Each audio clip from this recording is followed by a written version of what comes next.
Thanks, dear viewers, for joining us in this edition of the 6 p.m. primetime newscast on Equinoxe Television, live from our headquarters in Cameroon's economic capital, Douala. I am Bable Jonathan. In our top stories in this edition of the news, the network of human rights defenders in Central Africa, REDAC, says it is going to drag the country's territorial administration minister, Tanganji Paul, to court for false accusations levied on the non-governmental organization. And of course, in this newscast, we'll also be talking about the High Court of South Africa, which has dismissed in an investigation against the president of the country, Cyril Ramaphosa.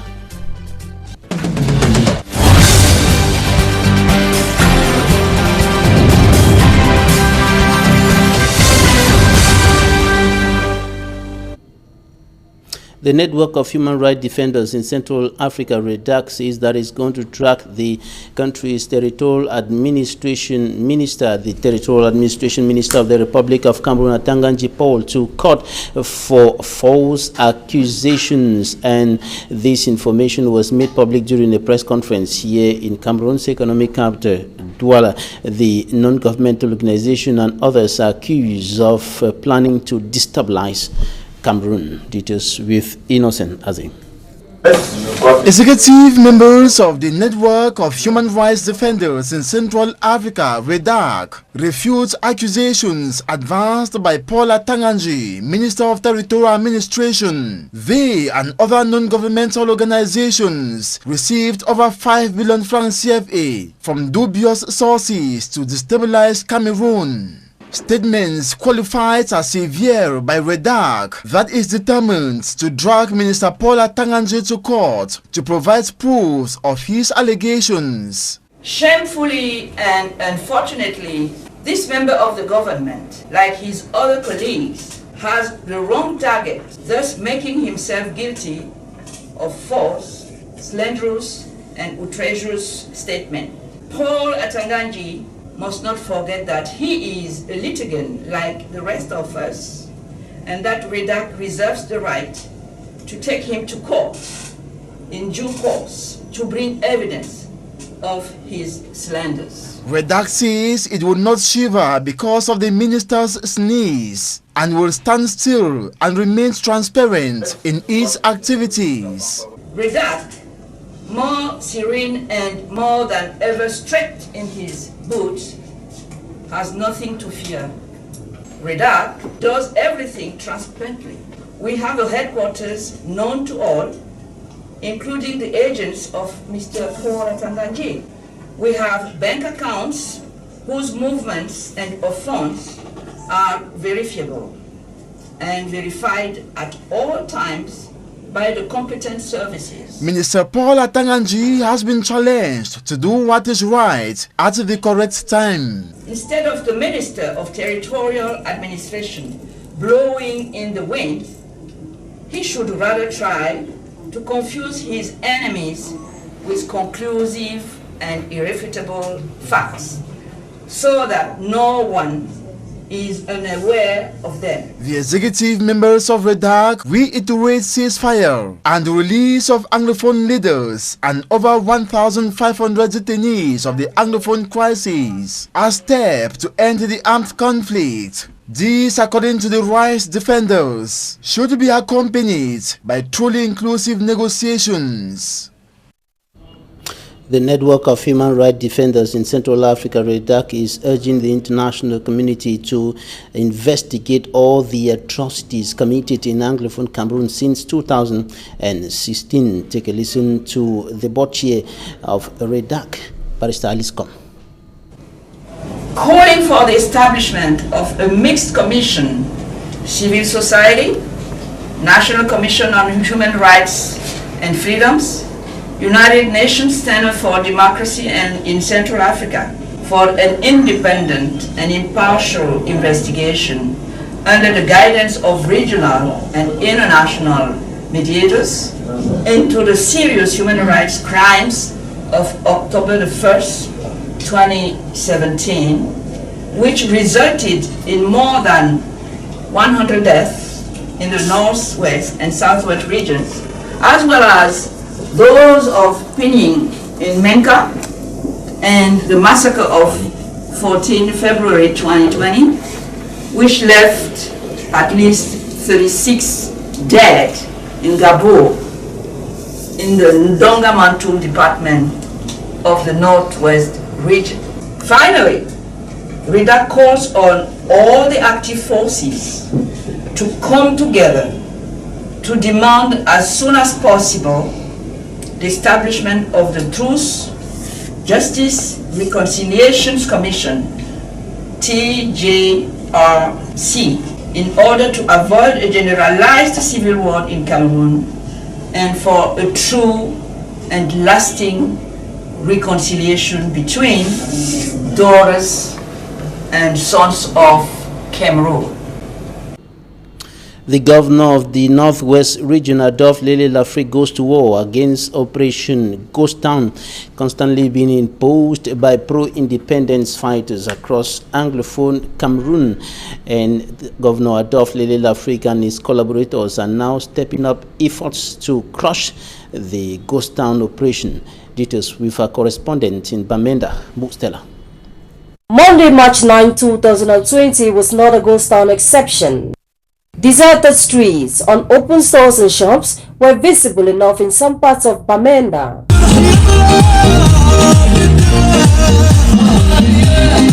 Authorities have been fighting the phenomenon of ghost town and lockdown through a sport walk every Monday with aims at rescuing the economy of the region. Downtown Bamenda, not even public services opened their doors. The walk was instituted early 2020 by Brigadier General Cavalier, commander of the 5th Joint Military Region. This Monday, Governor Adolphe Lele joined. I'm also appealing everybody to rally like one man, like the example we were shown today in Bamenda, to fight against ghost and lockdown, and asking the elite of the Northwest region, the political leaders, religious authorities, traditional rulers, civil servants, people of all walks of life, to mobilize themselves every day, do something towards life coming back to normalcy in the region, including joining us to march. It is a message we are sending to the whole region, to the entire nation, that despite the difficulties, the world Northwest stand united and strong. Monday's sports walk comes 24 hours after the explosion of March 8 at the Commission venue. Yesterday, they targeted the women, the bold women, those that give life to the children, to the society. And it is a clear message that they are fighting for the devil. Investigations are going on. Almost 5 persons are under investigation. I cannot disclose to you the result of those investigations. We are still protecting the witness and those that are investigating, but we will be timely informed of the result of investigation. The ghost town phenomenon was instituted early 2017 and later accompanied by lockdowns. Economists have been evaluating the impact at the loss of billions of francs CFA. And now we go over to the nation's political capital, Yaoundé, where the first parliamentary session for 2020 opened today at the Ngwekile Glass House, and the newcomers had their first entrance. They entered into the parliament for the first time today, including people like Honorable Ngala Gerard from Ndonga-Mantum division, who said that his priority will be to push for the Anglophone crisis, to find solutions to be brought to an end. And of course, the eldest member of the lower house of Cameroon's parliament urged the parliamentarians to work for the unity of the country, to work for the interest of the people and not the interest of political parties. Immaculate Fogwe.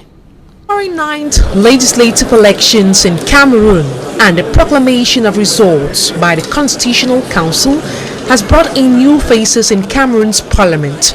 The eldest member of parliament, Laurentine Mengembede, while chairing the first parliamentary session, called on the parliamentarians not to put ahead political parties but the common interest of Cameroon. The most eldest member has said that during the 5 coming years, the common interest will be the main interest.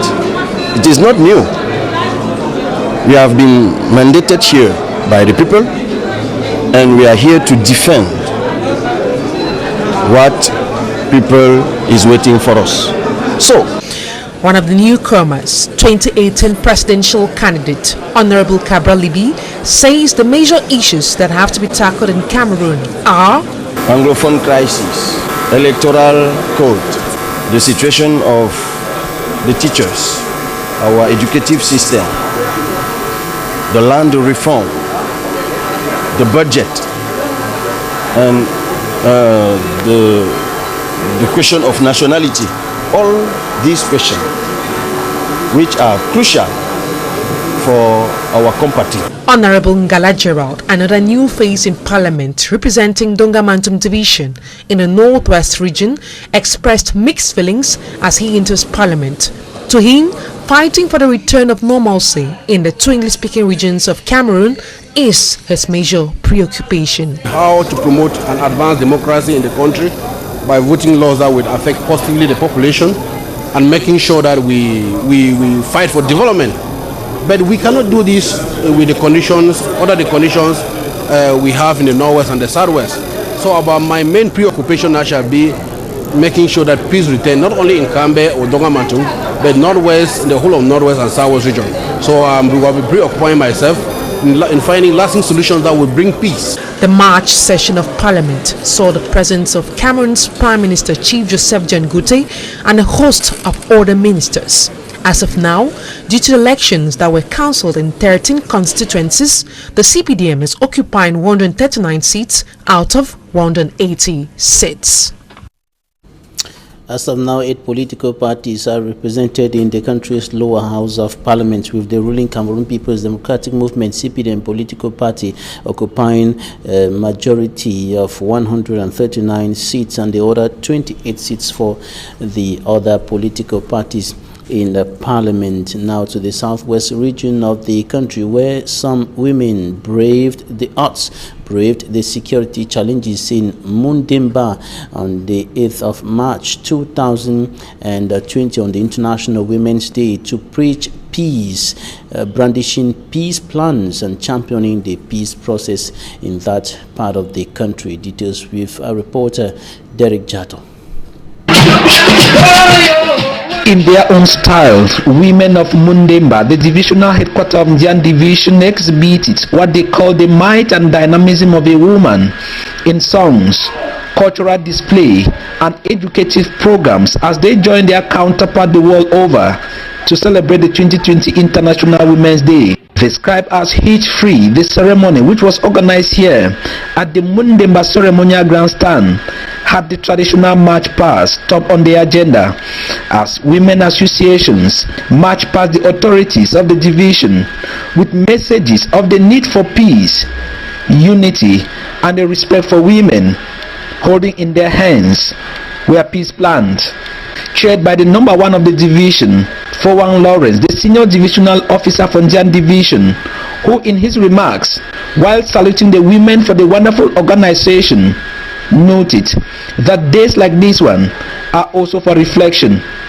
I encourage them to send their children to school and also call on them to know that this day of today is not a day for them to get drunk, but it is day for all of us to think about their future. When I mean all of us, I mean the men and the women. I also have to, they mean me also congratulate all the president of the various subcommittees which were put in place to prepare for this occasion. I think it has been a wonderful job. The 2020 Women's Day celebration at the level of Mundemba did not witness any negative incident.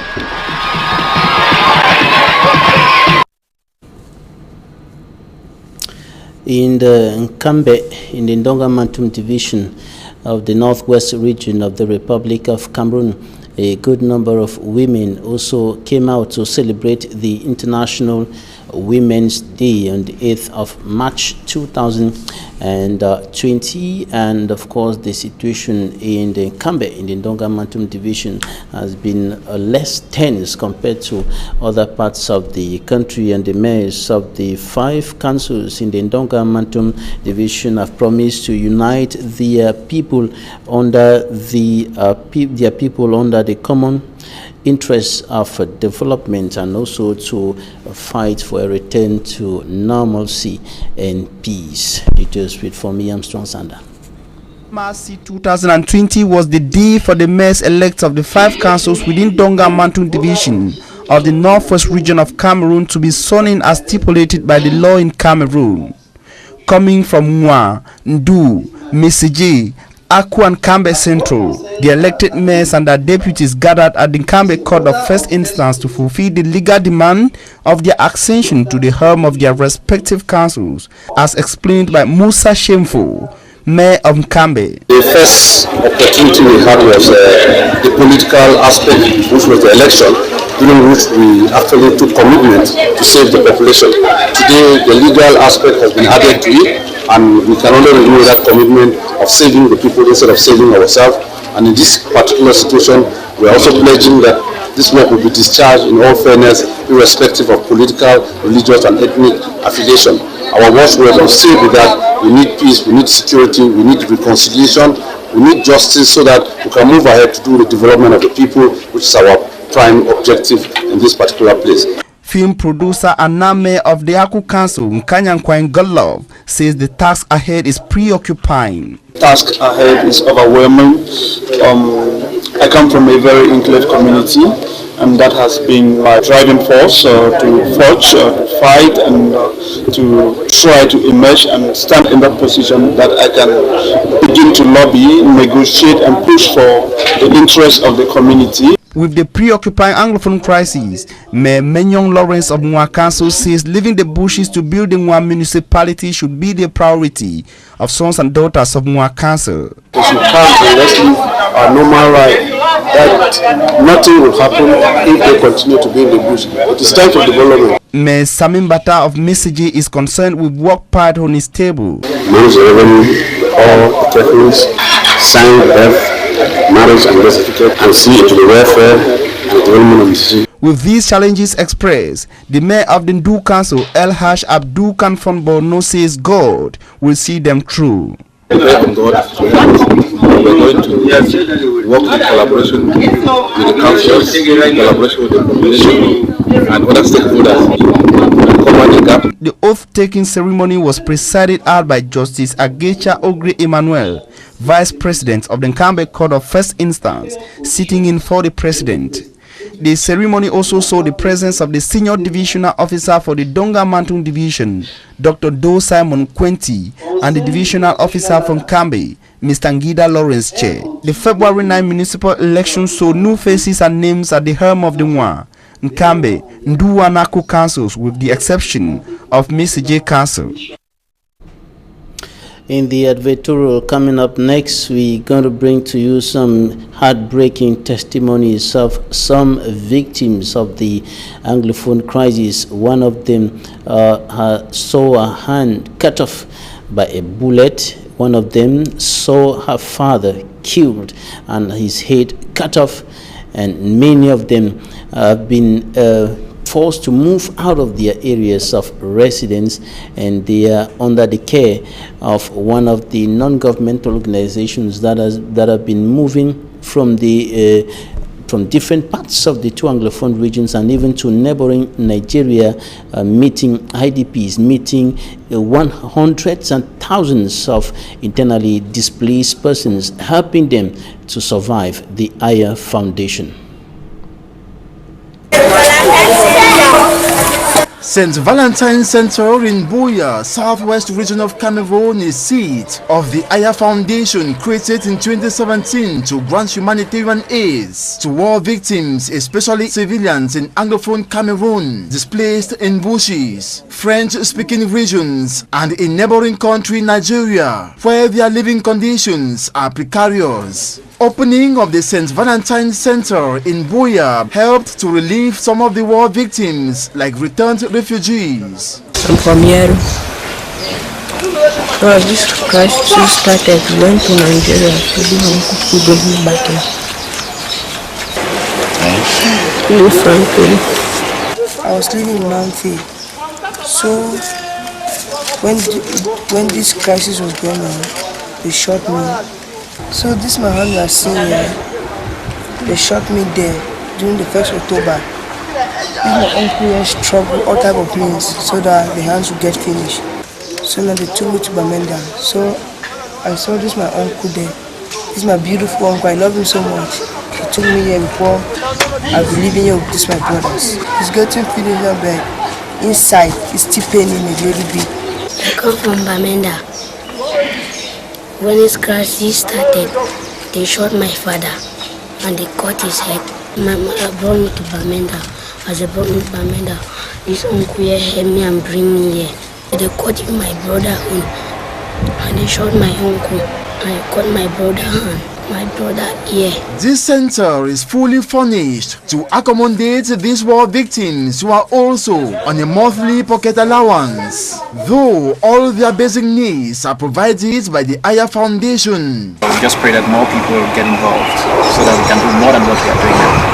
The Aya humanitarian organization has also been after the internally displaced English speakers scattered all over the French-speaking littoral region. In Lom, in the Mongo division, the Aya Foundation has constructed a dormitory well furnished and equipped, which accommodates 42 female IDP students whose feeding and monthly pocket allowance are guaranteed. We are happy to thank Mr. Aya for this foundation that he has laid for us, providing everything for us, beds, everything, food, clothes. They offer us pocket allowance, sometimes monthly. Their health and hygienic needs are also provided. When some of us are sick, he takes us to the hospital. He ensures that we are in the best condition. Well, we want to thank the Aya Foundation and Mr. Aya for what he has been doing for us and what he's still to do for us. Consignments of foodstuff and bathing materials are also given to the IDP learners, irrespective of gender. We are instead motivated to do even more than what we are doing. We are very serene. God is greater than all.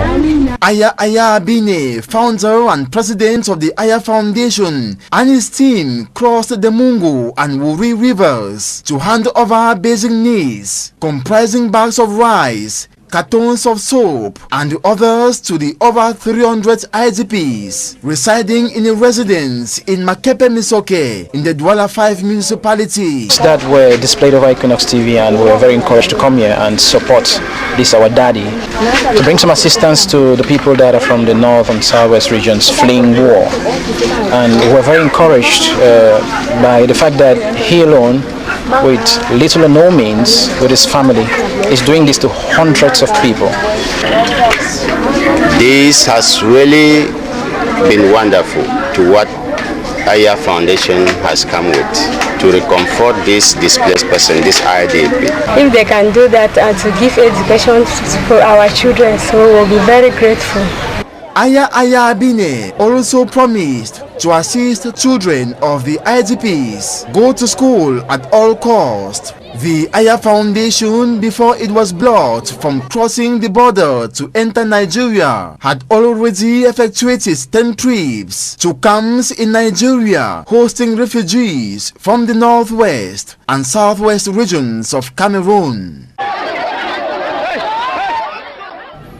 We're receiving a legal mind, member of the Cameroon and Nigerian Bar Associations, Barrister Tamfu Richard. You're welcome, Barrister. Thank you, Mr. Babila. You listen to those children testifying how their parents were killed, one of them explaining how her hand was cut off by a bullet. When you hear such testimonies, what do you think about all what has been happening in those two regions and the efforts that have been made by government, by other bodies, individuals, to bring this matter to an end? Any sensitive human being will first of all even shed tears, because the testimonies are very horrific. you try to imagine yourself if you were in those situations. How are you going to feel? So it's not something I should even wish my best enemy. And I keep on asking myself, how long shall we keep on maintaining these families with humanitarian needs? And it's as if we are comfortable in bringing humanitarian aids to them, whereas we could resolve this problem from the very first moments that it started, but we played politics over it, and today we are all surprised with what is happening. Well, I feel very bad, and it's my opportunity today to thank the various humanitarian groups who are putting in effort, especially the Aya Foundation. It has really been very active on the field, bringing to the general public things that we could not imagine. My congratulations to them, but we should encourage our government to put an end to all this crisis, because it is not benefiting any of them. These are children who have lost their parents. They are not going to school.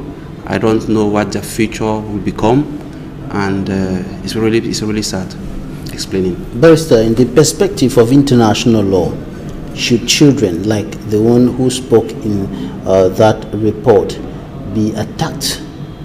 That child said her hand was cut off by a bullet. Well, children have their rights. You have, under international instruments, you have child rights, and we are in a phase of a conflict where even during the war there are still some minimum rights that ought to be observed. But when there are violations from left and right, those children, they have the opportunity either to sue or to seize any international court for any remedy.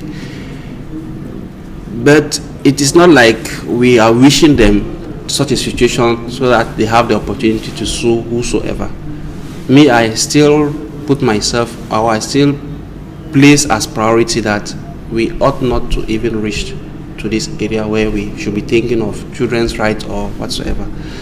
Let's be responsible in trying to put an end to this crisis, which is already taking so much life. I saw images 2 days ago of military personnel whose hands were chopped, and people are somebody is on a video saying how he's very happy doing that. You see, we are becoming as if we are animals. People are contented in chopping somebody's head. You are contented in killing your own, maybe your own child or whatsoever, and we sit in our own day and threaten people who are giving all their efforts to see how we put an end to this. And talking about threats, the last came from the Minister of Territorial Administration at Tanganji Port, threatening non-governmental organizations, including Human Rights Watch, OCHA, that is the refugee or the humanitarian arm of the United Nations organization, and even REDAC, the Network of Human Rights Defenders in Central Africa. And this time around, not only ending at the level of non-governmental organization, but extending to the media and citing some organs, including Equinoxe Radio and television, over allegations of plans to destabilize Cameroon. Mr. Babili, that you agree with me that the first enemies of this republic are those people blowing the trumpets. The Minister of Territorial Administration is completely off from what he was saying. You cannot be a Minister of Territorial Administration and at the same time you play the role of I don't know whosoever. I think the communication department there is a council for communication, and I don't see how you, the minister, you want. Okay, maybe as you are Minister of Territorial Administration, you should be as well be the Minister of Health or Minister of I don't know what. I think to me, those are the people who are inflaming or igniting this crisis, because we have appropriate, and it's even baffles me to know that this is an Anglophone who exactly should have some minimum restraint, but it is as if they are benefiting maybe from those humanitarian aids that they go along with to give to the victims, or I don't know if it is a network for them to swindle money. Because when you hear some of them speak, you really ask yourself, are we living in the same country, or is it because you are a minister that you are more patriotic than me? Or I don't understand, because when I got this outing yesterday, I was very, very disturbed for it to come from somebody who is like or seen to be an authority. You can't attack, you can't decide to close the right of information to more than 30 Cameroonians because you want to close down a reputable television like yours who are there to give the information as it is, and because you are seated in the ministerial seat and you can easily take your pen and sign out something. To me, I think, and Cameroonians are becoming very courageous, because if you see all the threats that he has been proffering against Cameroonians all these past days, nobody is hitting to, and people are reacting. And I just pray that he stops, because he is pushing this. They continue to ignite this crisis, and very soon it will come from nothing to have more than what we have in the Northwest and the Southwest. And the minister likens Equinoxe and some other media organs, including STV and Balafon Radio and even Abika Radio and so on, Le Jour newspaper. He likens these media organs to Radio Mille Collines. We know the role that the radio played in the Rwandan genocide. It actually sparked the fire, and it led to the death of thousands, hundreds of thousands of people. When you look at what Equinoxe Television and Radio has been doing for all this time, for that it has existed, do you see anything that is connected to that kind of stuff? At all, not at all. No responsible Cameroonian will say Equinoxe have not been doing its best. It's not because I have the privilege to always be at Equinoxe that I won't be able to say what is right and what is wrong. We should instead be encouraging Cameroonians who have taken upon themselves that risk of not maybe seeking or vying for ministerial posts where they can swindle money. And he took the courage to set up his private enterprise, and you can't imagine the number of employees he has or the number of taxes he's paying. And it is of this tax money that these ministerial people are riding in their own day and embezzling some, that it gives them that privilege to sit and say whatever rubbish they're saying. To me, Equinoxe has been a very responsible TV and watched by so many. I can't remember for once where I've watched maybe any of your programs and I see that you people have not been professional. To me, we should instead encourage, and if he thinks that by closing Equinoxe or all those medias, I think that would maybe be the start of the civil war that they are about to ignite, which we pray it should not be, because should in case they continue in that line of reasoning, don't be surprised that we are coming to a chaos. And the Minister of Territorial Administration is against all the facts and figures presented by organizations like Human Rights Watch, the humanitarian arm of the United Nations Organization, OCHA, Cameroon, and of course institutions like REDAC, the Network of Human Rights Defenders. He thinks that all the facts that are presented are simply false. Yes, that's the position that the government wants. To them, they should Can hide. everybody be wrong and just one person is right? It can't be possible, because on several occasions we have disproved. They have been disproved. Of recent, when they invited, after the presidential election, they invited an international body, which was all false. Recent killings in the north, they said it was from different countries, whereas everything was here. So to me, we should learn to see things as they are, and it is because of this their way of behaving, trying to hide the truth to people, that we are into a crisis which we could avoid in the very first beginnings. So I think, to me, the allegations that Mr. Tanganji has vis-a-vis those NGO, I think those are false allegations, and except he has proof, let him bring them to book. And you heard them saying that they were ready to drag him to court, and I really pray that they continue with that, and I'm even as well ready to give my support to it, so that he should bring to proof where his informations are coming from. Barrister Tamfu Richard, member of the Cameroon and Nigerian Bar Associations, thanks for coming. We're going to be receiving another guest for other reactions on the statement of the Minister of Territorial Administration of Cameroon, Atanganji Paul. But before that, we talk about the African Development Bank that is stepping up efforts to boost economic growth in the Central African sub-region. Officials of the African Development Bank were in Cameroon over the weekend, meeting with stakeholders of the private sector and discussing their contribution, how to enhance their contribution to economic growth in the Central African sub-region. Greater details in this extract of Fredi Matungulu. He is the head of the African Development Bank mission to Cameroon. Take a listen. The information that we got certainly is going to be extremely helpful in informing our decisions when we review requests for assistance from Cameroon at the board, when we get requests for financial support from the private sector. We wanted to make sure that we had critical information that we will be able to use so that the decisions that we make at that level are as good as they can be in moving forward. Our relationship with this great country of Cameroon. Right now, as we speak, we have operations in this country that are worth $3 billion. Now, going forward, I think it's important that we continue to improve what we do for the country, and that's the reason why we're here. Yeah. South Africa has dismissed findings of an anti-corruption investigator who said the President Cyril Ramaphosa had deliberately misled Parliament over a campaign donation.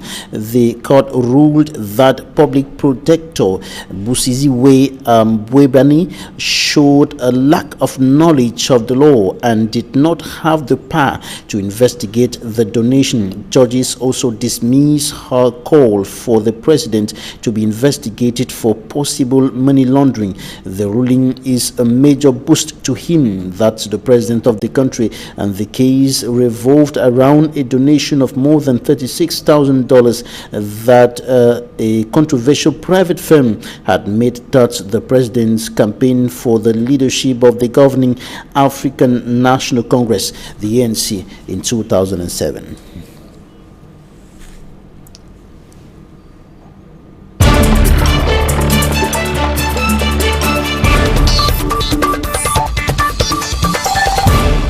Thanks, ladies and gentlemen, for staying with us in Talking Points. We're receiving one of the most vocal civil society leaders in Cameroon.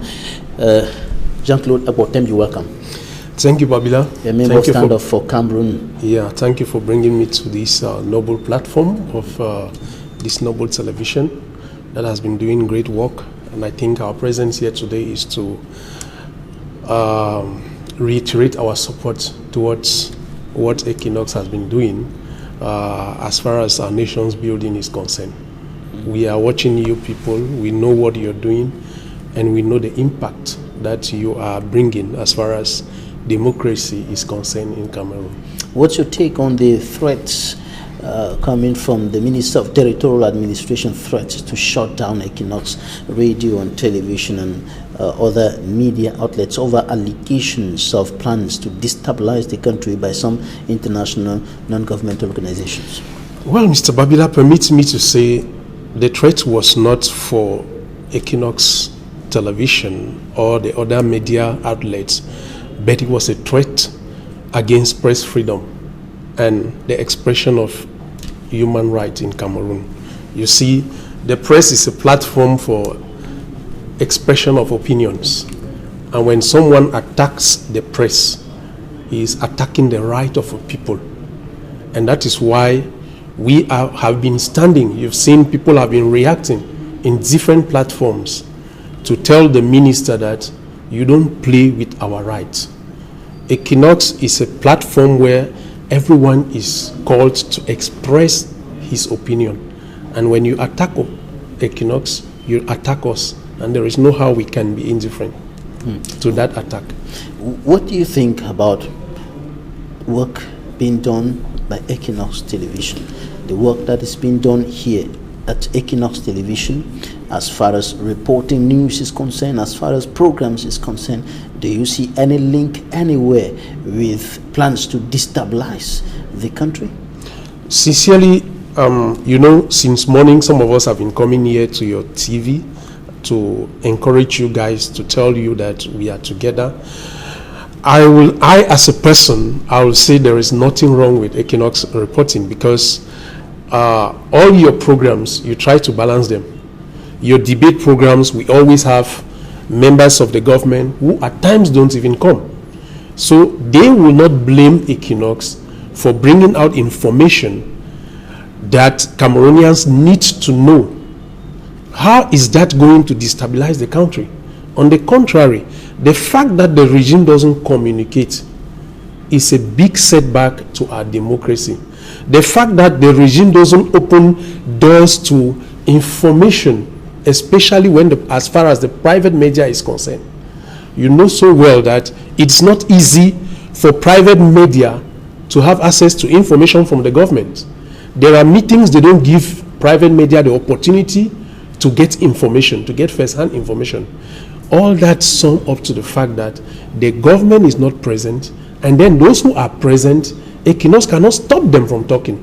And even if Equinoxe comes up with something that they got wrong information, I think that a noble regime, what they will do is to come with facts to prove to Cameroonians that the information that Equinoxe has given is not true.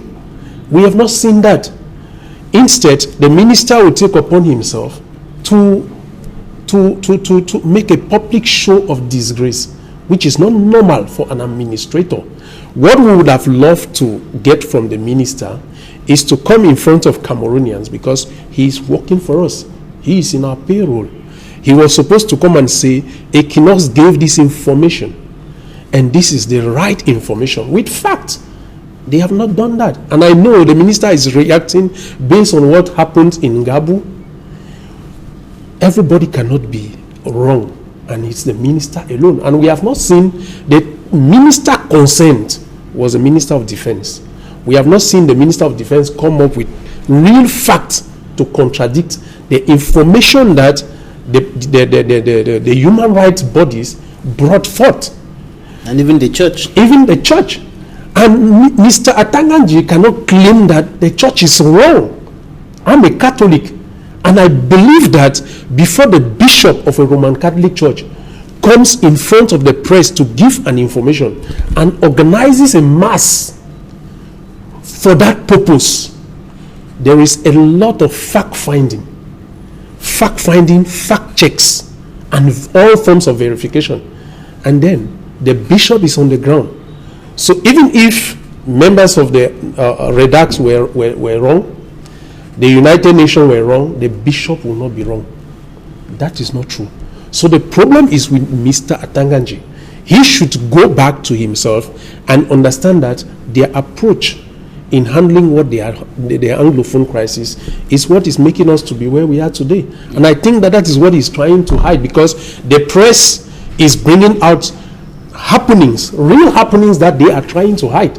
And that is why they want to silence the press, so that the truth will not be known. But they should also know that silencing the press doesn't mean silencing witnesses, because we have witnesses from Gabu that gave clear evidence of what happened. Now the government is concerned with maintaining the unity and stability of the country, and that's why Minister Atanganji talks about plans to destabilize the country. But the best way for Minister Atanganji, the issue is, where is it? How is it being manifested? How is publishing right information? How is publishing right figures, facts from sources, from the church, from the organizations that have done investigation on the ground, that have even used satellite images to back up their findings? How is it a plan to destabilize the country? No, the problem is not with the figure. The problem is with their approach. They are trying to, they have been trying to deceive Cameroonians and the international community that their fake national dialogue was yielding fruit. Mr. Atanganji should also go back to the Constitutional Council and blame them for cancelling the election in Southern Cameroon. All these are facts to prove that the government is doing nothing. The approach of the government is a wrong approach. They chose military action in a political situation, and that has led us to where we are today. That's what they are trying to hide. Because when I just followed what the governor was doing. Oh, come on. For how long? We know some days ghost town. The ghost towns are still going on. And then when you come up and rally some few people to march, and you say, we know very well that there is no peace in Southern Cameroon. Even as we are talking now, there are gunshots in some parts of Southern Cameroon. The minister will not deny that. He himself, last night was a very tense night. He himself cannot go to Southern Cameroon as we are speaking. If he has to go there, there must be a heavy battalion. The governor is moving on armored cars. People were transported in armored cars to go and vote. That is what Mr. Atanganji is trying to hide, because their approach and the fact that the military lacks professional approach in handling this crisis is what is taking us to where we are today.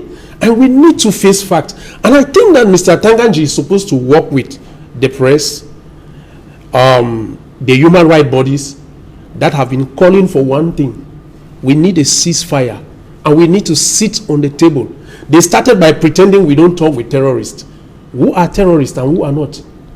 On the contrary, those who are refusing the truth about the situation in Southern Cameroon can be considered terrorists, because everything is clear. We need to talk. And having extremist positions, the way it has been going in Southern Cameroon, is going to make us lost more lives. They should be concerned about that, not about figure. They should be concerned about the unity of Cameroon. And we cannot say we are united if we don't talk. We cannot say we are united if people sit in Yaoundé and make fake declarations about things that are not real on the ground. The Minister of Territorial Administration, it won't work. The Minister of Territorial Administration says that these media organs and the international non-governmental organizations are doing everything possible to tarnish the image of a professional army. But you are saying that that army is not professional? We know very well our army is not professional. The reality is on the ground. There are images where we have seen the army carry out, in fact, what they call in French ratissage. You can't imagine that. You can't imagine that because a military man is killed in a village, they will come and burn the whole village. That is being unprofessional. How many villages have been burnt? Go and ask Barrister Barra's report. We are talking of more than 250.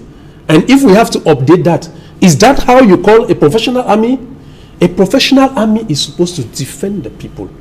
A professional army is not supposed to mix those they consider criminals or terrorists with everybody.